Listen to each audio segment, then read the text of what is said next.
শব্দ শুনে তো বুঝতেই পারছেন যে কতটা কুরকুরে আর ক্রিস্পি হয়েছে। আজ তৈরি করব খুব অল্প উপকরণে এরকম ফুলকপি আর আলুর পকোড়া। এই ফুলকপি আলুর পকোড়াটা কিন্তু বাড়িতে যারা পিকনিক করেন ছাদে বা বাগানে, তাদের জন্য ভীষণই উপকারী। বা যদি পিকনিক নাই বা হয়, সন্ধ্যাবেলায় চা কফির সাথে কিন্তু দারুণ লাগে। ফুলকপি আর আলু ছোট ছোট টুকরো করে কেটে নিয়েছি। এর মধ্যে একটা ছাঁকনির মধ্যে নিয়ে নিলাম 3 টেবিল চামচ চালের গুঁড়ো। চালের গুঁড়োটাকে একটু চেলে নিয়ে আমি ছড়িয়ে দিয়ে দিচ্ছি। দেখুন খুব ভালো করে এটাকে একটু চেলে দিচ্ছি যাতে চালের গুঁড়োটা সুন্দরভাবে চারিদিকে ছড়িয়ে যায়। একই রকমভাবে আমি 2 চামচ বেসন নিয়েছি। বেসনটাকেও ঠিক এইভাবে ছাঁকনি দিয়ে একটু চেলে দিচ্ছি যাতে ছাঁকনির বেসনটা সুন্দরভাবে চারিদিকে বেশ ছড়িয়ে যায়।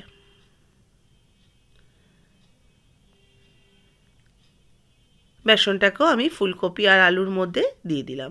ফুলকপি আর আলুটা কিন্তু খুব ছোট ছোট করেই কেটেছি। বেসনটা দেওয়া হয়ে গেলে এর মধ্যে দেবো একটু সুজি। এই 1 চামচের মতো সুজি দিয়ে দিলাম। দেব এর মধ্যে স্বাদ মতো লবণ,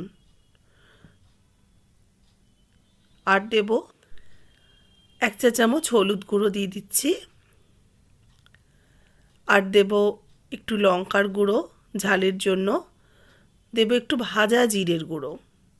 ভাজা জিরের গুঁড়োতে খুব সুন্দর একটা স্মেল আসে। এবার দিয়ে দিলাম একটা শুকনো লঙ্কা। শুকনো লঙ্কাটাকে ছোট ছোট করে কাঁচি দিয়ে কেটে দিয়ে দিচ্ছি। চিলি ফ্লেক্সও এর পরিবর্তে দিতে পারেন। দেব 2টো কাঁচা লঙ্কা। কাঁচা লঙ্কাগুলো কাঁচি দিয়ে ছোট ছোট টুকরো করে কেটে দিয়ে দেবো।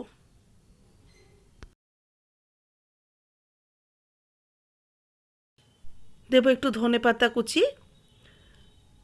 ধনেপাতা 2-3টে ডাল পরিষ্কার করে ধুয়ে নিয়ে ধনেপাতাটাকেও আমি কাঁচি দিয়ে কেটে দিয়ে দিচ্ছি। খুব সহজ একটা রান্না। এটা কিন্তু যতটা ক্রিস্পি খেতে হয় আমি আপনাদেরকে বলে বোঝাতে পারবো না, খেতেও কিন্তু ভীষণ সুন্দর হয়।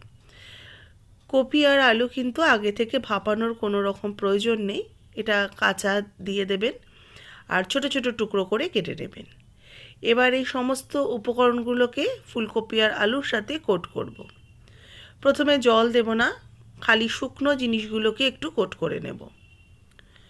ফুলকপি আর আলুর গায়ে যখন দেখব চালের গুঁড়ো বেসন এগুলো ভালো মতো লেগে গেছে, তখন হাত দিয়ে অল্প একটু জল নিয়ে ছিটিয়ে দিয়ে দেবো। অল্প অল্প করে জল দিয়ে, মানে খুব বেশি ব্যাটার তৈরি হবে না, তবে এই চালের গুঁড়ো বেসন এগুলো কিন্তু খুব সুন্দরভাবে কোট হয়ে যাবে।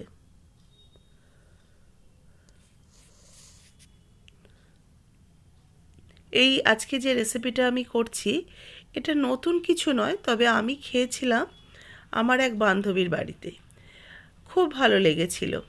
ও বানিয়ে করে খাইয়েছিল, ভাতের সাথেই সার্ভ করেছিল। হ্যাঁ, এটা কিন্তু ডাল ভাতের সাথেও বেশ মুখরোচক, খেতে বেশ ভালো লাগে। দেখুন ঠিক এরকম টাইট টাইট করে এটাকে মেখে নিয়েছি। এবার কড়াইতে আমি সাদা তেল গরম হতে বসিয়েছি।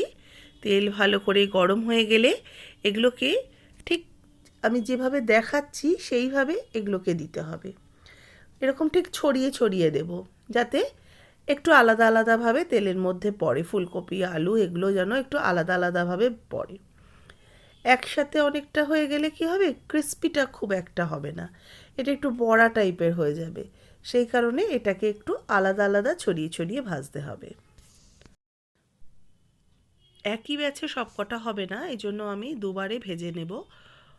প্রথমবারে ঠিক এতগুলো মতো দিয়েছি। এগুলো আস্তে আস্তে একটু ভাজা হোক, তবে আঁচটাকে একদম লোতে রেখেছি, কারণ ফুলকপি আলু সব কিন্তু কাঁচা রয়েছে। এগুলো আস্তে আস্তে পুরোপুরি সেদ্ধ হবে আর ভেতর থেকে সুন্দরভাবে নরম হয়ে যাবে, বাইরেটা হবে ক্রিস্পি। আর বাড়িয়ে রাখলে কিন্তু চট করে পুড়ে যাবে আর ভেতরটা একদমই কাঁচা থেকে যাবে। সেই জন্য আঁচটাকে মিডিয়াম টু লোতে রেখে এটাকে অনবরত নাড়াচাড়া করে ভাজতে হবে।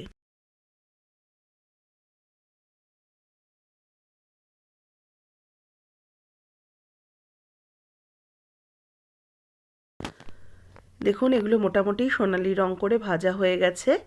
এবার এগুলোকে উঠিয়ে রেখে দিচ্ছি।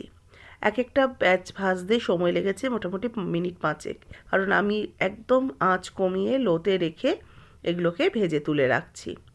আবার পরের ব্যাচেরগুলো একই রকমভাবে ভেজে নিচ্ছি।